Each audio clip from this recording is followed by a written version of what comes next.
New cards in TCG Pocket. Ultra Necrozma EX revealed. 150 HP Ultra Beast Dragon type EX, so the first Dragon type EX ever in TCG Pocket, which is awesome. The art is also sick. 3 cost attack, colorless, Photon Claw, dealing 60 damage.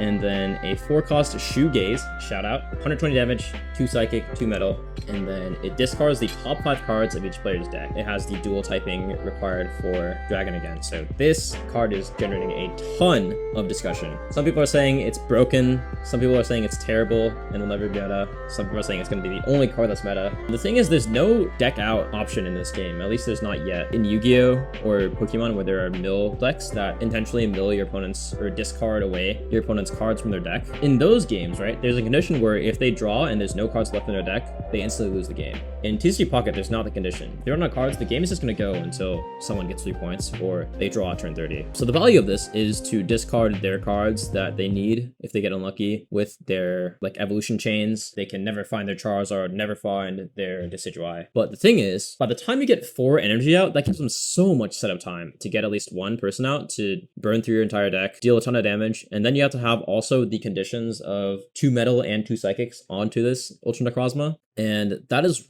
really hard to do. And so the biggest combo I'm seeing right now is Lunala plus Giratina and then just run metal energy. I get it, it's cool, and it's cool that they're all legendaries. That's sick. You need to draw Necrozma, preferably in the active slot. You need to draw Giratina on turn 1. You need to draw Cosmog, and you need to evolve it into Lunala before activating Shoegaze. Which can happen, you know? You get Exodia every once in a while, but you're not going to get every game, unfortunately. Obviously, you're going to hard stomp some games with this, but the chances of you getting all that setup every single game is so low.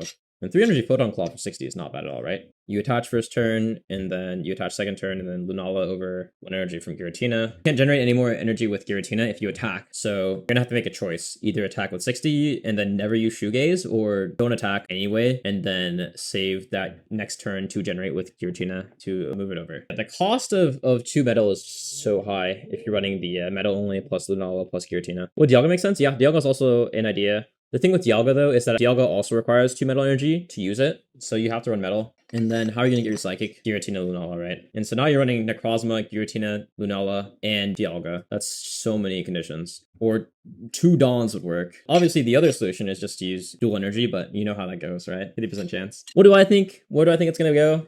As of right now, I would say somewhere in the middle. I think it'll be like Rogue, but we'll see if they add more Ultra Beast synergy again. Obviously, Lusamine, you can attach 2 energy from the discard. Which cards do you want to try with these new Pokemon? Let me know in the comments down below. The new set, Extra Dimensional Crisis, comes out Thursday, May 29th. Drop a follow for more news, ranked streams, daily deck lists, and guides.